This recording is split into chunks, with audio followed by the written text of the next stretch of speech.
সামনে বাংলাদেশের নির্বাচন, আর এই নির্বাচনকে কেন্দ্র করে অনেকেই যারা কথা বলতেছেন আওয়ামী লীগ আসবে কি আসবে না, আওয়ামী লীগের থাকা উচিত কি থাকা উচিত না, এইসব সুশীলেরা একটু ভালো হয়ে যান। আরে ভাই, আওয়ামী লীগ কেন আসবে? শেখ হাসিনা কেন আসবে? শেখ হাসিনার আসার তো কোনো প্রশ্নই ওঠে না। সে যদি, এক তো হচ্ছে সে নিজে খুন করাইছে, এগুলোর যথেষ্ট এভিডেন্স আছে। আর যদি সে নাও করায়, তাহলে সে দেশের প্রধানমন্ত্রী থাকা অবস্থায় বাংলাদেশের যে 2000+ মানুষের জীবন চলে গেছে, ইভেন হাজার হাজার মানুষের পঙ্গুত্ব বরণ করেছে, এর দায় কার? এর দায় কি প্রধানমন্ত্রীর উপর বর্তায় না? তো এই জন্যই তো তার মানে, যখন বাংলাদেশে লাশ পড়তেছিল, যখন বাংলাদেশের মানুষ তার উপর সন্তুষ্ট ছিল না, বিদায় তো এইরকম যুদ্ধ বিদ্রোহ করে তাকে পতন ঘটানো হয়েছে। এটা তো প্রথমেই 2-4 দিনেরই তার পদত্যাগ করা উচিত ছিল। যেই মানুষ এত মানুষের লাশ দেখার পরেও পদত্যাগ করে না, তার তো নৈতিকভাবেই সে ওই দেশের প্রধানমন্ত্রী থাকতে পারে না। এগুলো কি অন্য দেশের মানুষ এসে অন্য দেশের মানুষের লাশ পড়ছে? না, অন্য দেশের মানুষের লাশ পড়ে নাই, বাংলাদেশের মানুষের লাশ পড়ছে।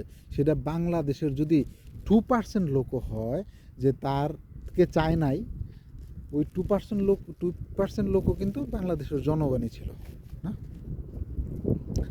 তো এই জন্য মানে যারা কোশ্চেন করেন বা যারা কথা বলেন যে আওয়ামী লীগরে না না আনলে নির্বাচন ফেয়ার হবে না, হ্যান হবে না, তেন গ্রহণযোগ্য হবে না, ভাই এই ভুলশিট কথাবার্তা সাইডা দেন, দালালি বাদ দিয়ে দেন। বহুত মানে করছেন আপনারা। মানে এক সময় আপনারা বলতেন যে রাষ্ট্র রাষ্ট্র রাষ্ট্র, মানে যত ক্রাইম হয়েছে সব কিছু রাষ্ট্রের উপর দিয়ে গেছে। মানে র্যাব মানুষকে মাইরা ফেলতেছে, রাষ্ট্র করতেছে। আগে যত ব্যর্থতা ছিল সব রাষ্ট্রের ব্যর্থতা ছিল, আর এখন যত ব্যর্থতা সব ইউনূস সরকারের, সব ইউনূসের ব্যর্থতা। ইউনূস এটা করতে পারতেছে না, ইউনূস ওইটা করতে পারতেছে না। আরে ভাই, যখন আপনারা মানে শেখ হাসিনারে চান নাই, যখন আপনারা শেখ হাসিনারে চান নাই, তারে সরাইতে লাগছে আপনাদের 16 বছর 20 বছর। আর এখন ইউনূসে আপনারা সবাই সহযোগিতা করতেছেন, অথচ তার 1 বছরের ভিতরে আপনারা তারে নামানের খেদানের লিগা অস্থির হয়ে গেছেন। আপনারা কেউ কোনো প্রুফ করতে পারবেন যে ইউনূস 2 টাকা চুরি করে বাংলাদেশ থেকে সরাই অন্য কোথাও নিয়ে গেছে? এটা তো কেউ প্রুফ করতে পারবেন না। এটা ইউনূস যাওয়ার পরেও করতে পারবেন না, ঠিক আছে?